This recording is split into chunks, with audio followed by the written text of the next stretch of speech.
Let's take a look at a couple of different scenarios where we can make some subtle yet nonetheless significant color adjustments to our photographs using vibrance and saturation. All right, well here we're going to work on this file. It's inside of the miscellaneous folder and it's number 3. So if you press the D key to go to the develop module, what we can do is we can start to look at the image. And one of the things that I notice is, well, I like the photograph, the colors, the greens, and also the purple wisteria flowers in the background. I feel like it's not quite warm enough, so I'm just going to go ahead and warm this up just a couple of points here. Now as I do that, one of the things I notice is it makes this purple color lose a little bit of its purple, right? Because I've added a little bit of yellow. Let's zoom in even further so we can see this.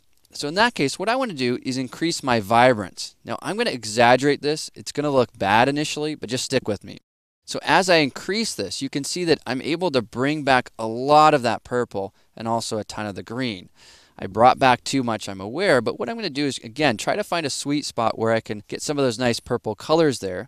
I'm going to desaturate a touch so this image isn't oversaturated, and I'm just visually looking at my monitor trying to find a nice sweet spot for this photograph. All right, well if I press the backslash key now, we're going to see here's the before and there's the after. We've warmed the image up, but in addition to warming it up, we added some nice subtle color. To see the before and the after of the color, what I can do is reset the presence here. On a Mac, you can do that by holding down the Option key. On a PC, you hold down the Alt key, then you click on Reset Presence, and now here you can see without the presence. So here's with the presence, and then here it is without. So subtle yet significant, definitely helps out a little bit in regards to these colors. All right, well what about a photograph of a person? Well, let's press the G key to go back to the grid view. Let's click on this folder FRS and select one of these images here. I'll go ahead and select this one. And what I'm going to do is take this to the develop module. I'll press the D key to go to develop, and I want to look at this in a one-to-one view.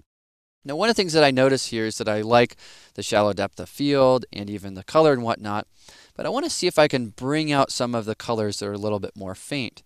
In this case, again, I'm going to exaggerate for a moment, but as I increase vibrance, we can see that it's bringing out a lot more of the colors in the eyes. It's also bringing out colors in the garment, some stuff in the background as well.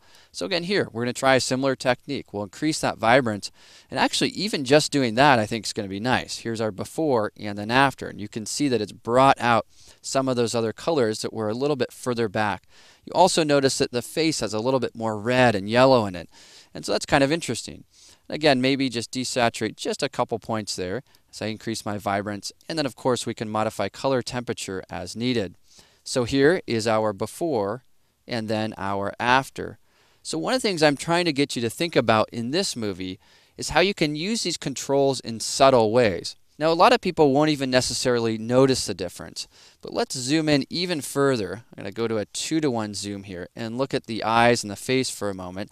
And here is our before and then our after. Again, it's subtle, but we can see some significant changes with the color here, and then the skin tone just looks a little bit better. So again, what I'm trying to reiterate here is that these changes are subtle, but many times very significant. It's going to work differently on every different image. Sometimes increasing vibrance is going to be a real problem, and you're going to add noise to your photographs, and it will exaggerate some of the color noise in the background. Other times, like with this image, I think it does a pretty nice job of bringing out some different colors. Keep in mind that you want to try this on a number of different types of images. For example, fall leaves. If you increase the vibrance, they look amazing, right? Because you have so many different colors in there. So you'll want to experiment. And you'll also want to keep in mind that a lot of times the way that you're going to use these vibrance and saturation controls is with pretty subtle or pretty incremental adjustments, meaning it's really rare that you increase it all the way one way or all the way another. That's more the exception than the rule. Now with the saturation slider, yes, sure, you can desaturate, but it is very rare that you're going to increase the saturation very high. So again, it's smaller movements, a little bit more around the middle, trying to find the sweet spot for your photograph so that the colors look vibrant and alive.